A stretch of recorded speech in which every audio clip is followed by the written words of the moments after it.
она што следува во продолжение, како што ви најавив на почетокот и вие веќе знаете дека е време за првиот разговор ова утро. Нашата искра со незината гостинка Ксенија Николова се веќе на своите места.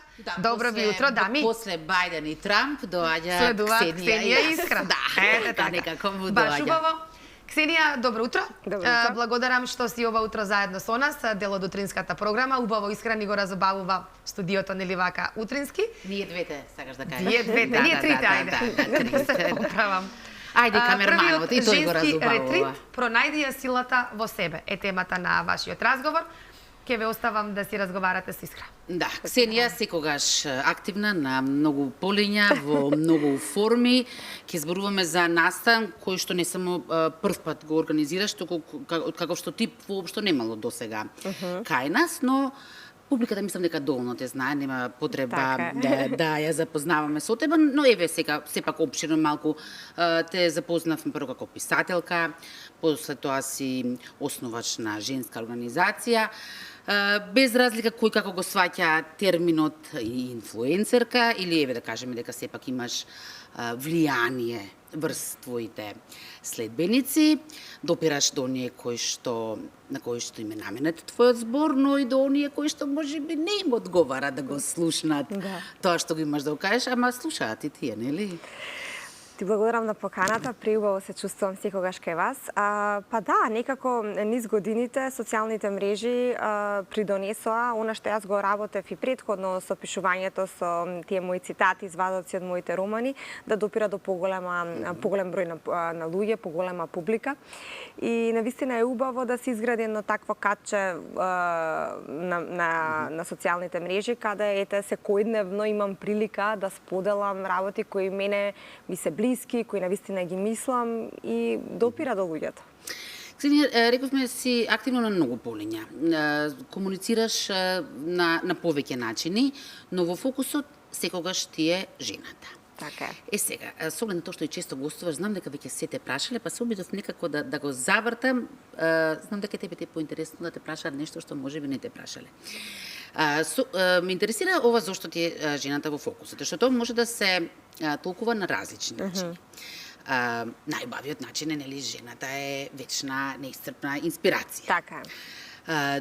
Друг може да го свати тоа дека е жената слаба, па и треба помош или здружување со другите жени. А ги има и такви кои што не се ретки, а често пати знаат да пецкаат, дека жените се проблематични, дека не знаат што сакаат.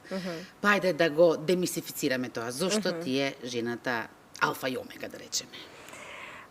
Сметам дека здружувањето на жените и поддршката на жените е особено важна. Не дека не е потребна таа за сите луѓе, апсолутно е, но да не се лажеме, жената се уште се соочува со голем број на предизвици кога станува збор за личниот избор, прогресот во професионалниот свет, балансот помеѓу приватниот и професионалниот свет, предрасудите кои се лепат се уште на жената.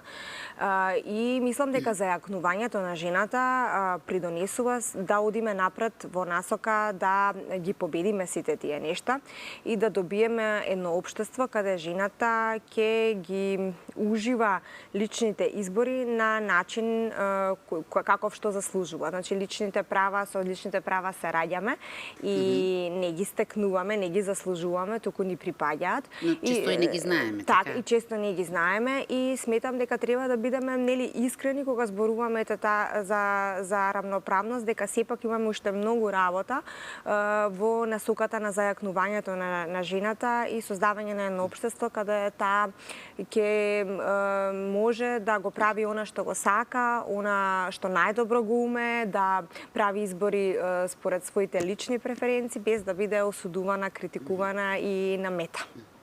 Еден од начините да се помине тој пат е се токму ваквите настани кои што ги организираш. Ајде да започнеме од насловот, од непознатите зборчиња, да речеме за повеќето, ретрит. Што точно значи тоа? Ретрит во буквална смисла значи повлекување, но еве сега во смислата во која се користи најчесто е едно повлекување, односно одење на неколку дена некаде, се со цел да работиме на себе и да се вратиме со отворени хоризонти и некои нови нови знаења. Ретритите се најчесто тематски, имаме разноразни јога ретрити, имаме ретрити за ментално здравје. Овој во случајот ретрит кој носи наслов Пронајди ја силата во себе, е буквален трит за зајакнување на жените, каде во тридневна програма во Крушево, во хотелот Монтана Палас, имаме прилика да се здружиме, да се вмрежиме, да размениме енергија, но и да поминеме неколку сесии на предавања, кои започнуваат од личниот раст и развој, па се до користење на сето тоа кое го имаме во себе во светот на дигитализацијата и како да го изградиме нашиот личен бренд, без разлика во која насока сакаме да се движиме.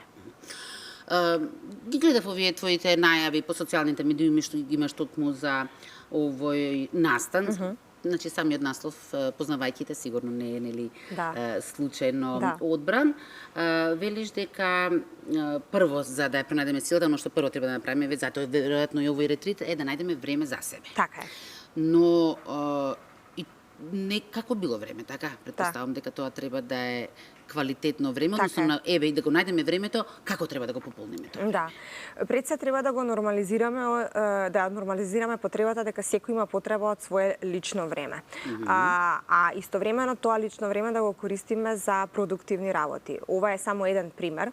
Секако ние и дома и каде и да сме, личното време можеме да го користиме за ширење на нашите хоризонти, за работа на себе во било која смисла на зборот.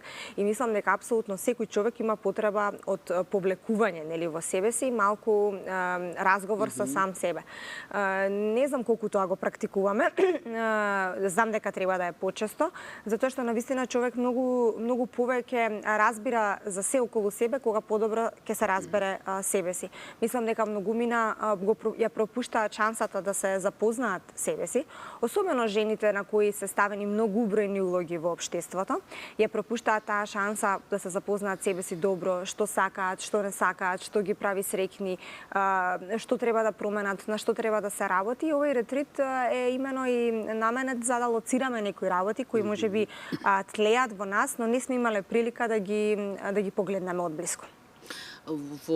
Ставаш голем акцент на тоа себе спознавање, така да го крстиме. Меѓу другото, и на овој ретрит ќе работите на тоа преку техники што велиш дека сама ги користиш на себе и претпоставувам дека имаат ефект, затоа ги препорачуваш на другите.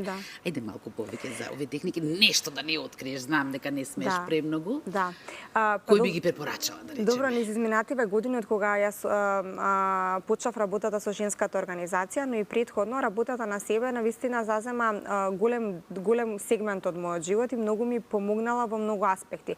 Да надвладеам некои посериозни потешкоти, па и секојдневни препреки, сметам дека клучот е токму работата на себе. Сега јас како автор имам некои техники за запишување и водење на некој личен дневник на емоции, предизвици и цели, кој по мене се покажал многу добар за држање на фокус кон вистинските цели, но и следење на себе си. Ние многу често не се следиме себе си, како се чувствуваме, забораваме, живееме од ден за ден, такво е темпото и дури вчера поминало и забораваме на многу работи кои вчера се клучни за да го постигнеме она што сакаме да речеме утре. И тој еден дневник, личен дневник би помогнал да се следиме себе си, но и да стекнеме навика да разговараме со себе си отворено. Тоа е многу тежок процес да си ја признаеш целата вистина себе си и потоа кога ќе го прочиташ, да речеме на крај правиш еден заклучок за една недела и читаш што се случило, веќе можеш точно да направиш локација и патерн на однесувања кои те носат некаде или кои те кочат. И тоа е многу интересно. Јас на тоа работам лично, но јас некаде сум го стекнала како знаење на некои програми и семинари на кои сум била, сум се изненадила колку е моќно запишувањето на целите, мислите и емоциите. Мокрино, но еве велиш тежок процес, дали можеби е тежок затоа што на некој начин подсвесно често пати сами го бойкотираме од страв да не дознаеме нешто за себе што не сакаме да си го признаеме. Да. Соочувањето со вистината е непријатен процес кој мора да се случи за да се продолжи напред. Многумина сметаат дека комфорт зоната е сепак таа зона каде би требало да останеме, но истовремено и е непријателот за било каков прогрес. Сега тоа е лична одлука, нели не можат луѓето да се форсираат да прават нешто за што не се подготвени. Меѓутоа мислам дека со разговор, со вмрежување и со примери барем правиме чекор поблиску да бидат посвесни дека постојат начини на кои можеме да си го подобриме животот апсолутно. Велиш дека имаш специјално изработена програма за овој ретрит. Прво, претпоставам дека не е лесно да ја одбереш, да ја скроиш и каква ќе биде таа? Таа е 3-дневна програма, нема да биде по цели денови само предавање, имаме и многу активности, забава и дружење и тоа е и суштината на ретритот, да не се чувствуваме дека сме на класично предавање, а и предавањата сепак да бидат интерактивни, да се остави голем акцент и на учесничките и групни задачи. Групните задачи се исто многу моќни, затоа што тоа ни прави перспектива од други аспекти и малку повеќе ги шириме хоризонтите. И преку игри, преку забава, значи сето тоа да биде осмислено да помине времето на најинтересен можен начин и тогаш мислам дека се случува прогресот несвесно, односно кога ќе заврши ретритот или било каква и да е нели работилница, се враќаш дома и сваќаш дека работите малку се промениле. Јас бев на едно такво слично искуство во март во Германија и таму всушност не едуцираа како сето тоа таму што го имавме прилика да го научиме да го донесеме дома. И уште тогаш бев решена дека сакам нешто вакво да организирам, само го чекав вистинскиот момент, вистинските луѓе. Ово го организираме заедно со туристичката агенција Војажер и навистина сум многу среќна што ни се склопија енергиите и ете испадна да сега е вистинското време за такво нешто.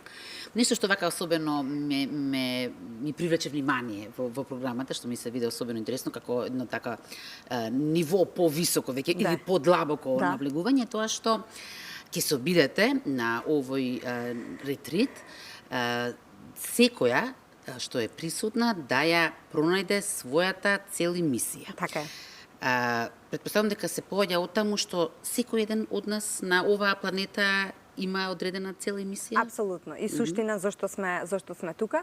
Има баш една интересна вежба која ја научив и на тој семинар кој што само што го спомнав, каде преку запишување стигнуваме до некои своји основни вредности, основна суштина и мисија за која ние сме генерално свесни.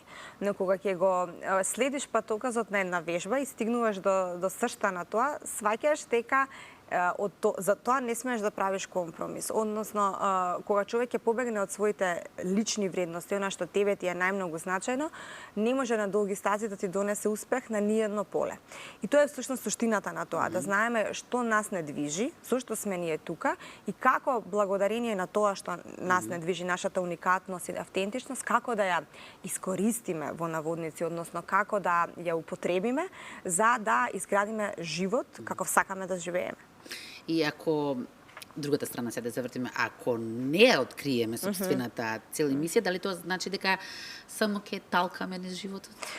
Да, за процесот бара време за секој различно. Некој успева, некој тоа веќе го знае, некој на тоа допрва треба да работи. Но секако овој ретрит би помогнал во насочување кон размислување во вистинска насока.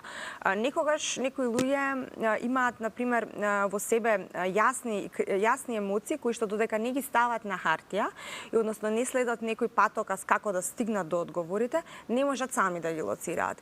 Има и оние кои што мислат дека ја живеат својата суштина, а цело време има нешто што е кочница. Јас сум била во таа ситуација, цело време имало нешто што е кочница, да знаеш дека сепак ова не е целосно твое, како да сам се убедуваш во нешто што во кое сакаш да поверуваш. И нема побаво дека не ги држиш конците во раце, дека нешто ти бега. И на крај се докажува дека човек кога живее во својата целосна автентичност има најмногу шанси да биде пред се среќен, а и успешен. Да заокружиме, значи, целта на овој проект е зајакнување на жената, така е. А одговор на прашањето како да се пронајде силата, ќе го добиете оние кои што ќе дојдат Така е. во Крушево, кога? Во Крушево од 18 до 21 јули. 3 дена, значи. 3 дена се е организирано. Може да се пријават во туристичката агенција Војажер и да си го резервираат своето место. Ќе поминеме пријави 3 дена во хотелот Монтана, кој навистина едва и чекам, и Крушево е наш. Зошто Крушево? И тоа претпоставам дека не е случајно. Сакавме да одбереме секако некоја локација со Апропо која... тоа повлекување, навистина може да се како да се... Која е така мирна, смирена, со убава енергија, убаво време, убава клима и така. Мислам дека Крушево е преубаво во секој месец од годината, особено нели во летниот период. Може се отсечеш од светот. Да, и да работиш буквално во еден мир, во хармонија со природата, контакти. Така имаме навистина убави локации таму и максимално ќе ги искористиме за програмата таа 3 дена да биде што побогата, што поинтересна и да се вратат дома со нови хоризонти и нови идеи. Претпоставам дека е решено се околу сместување. Да. Се е решено околу сместувањето и транспортот, значи се е организирано. За сите подетални информации секако можат и да ми пишат и мене и во туристичката агенција Војажер ќе им ги дадат. Кој се може да присуствува, Ксенија? И особено за кого е ова? Секоја жена и девојка пожелно? која се чувствува дека ова е потребно. Нашиот фокус не е жени професионалци само или жени лидери. Мислам дека треба да се посветиме на сите жени и девојки. Секоја жена и девојка која што има желба и се чувствува дека вакво нешто е потребно, ова е за неа. Значи, рековме, ова е од 18 до 21 јули, но предпоставам дека има крајен рок за пријавување. Веќе се пополнуваат местата. Местата ни се ограничени. Секако ќе создадеме една група која е доволна за да можеме да работиме како што сме замислиле. Така што најдобро е што побргу да се пријават и се дружиме во Крушево. Ксенија, многу ти благодарам на ова твое гостување. Предпоставувам дека ќе има доста заинтересирани. Ти посакувам секако и успех и очекуваме после тоа реакции, да дознаеме како се тоа поминало. Благодарам многу на поканата. Ирена? Ксенија, и јас ти благодарам за гостувањето. Навистина со внимание Искра ви го следев разговорот. Секогаш ми е задоволство кога те слушам. Те следам и на социјалните мрежи. Навистина млада девојка, вака амбициозна и имаш навистина многу што да им кажеш на твоите следбеници. Благодарам. Ти благодарам за тоа. Благодарам. Посакувам успешен настан во Крушево. Ако имаме време со Искра може да поминеме на едно кафенце, еве, ако не ништо друго. Благодарам. Треба да се пријавиме со време прво. Добро, само на кафенце, на кратко.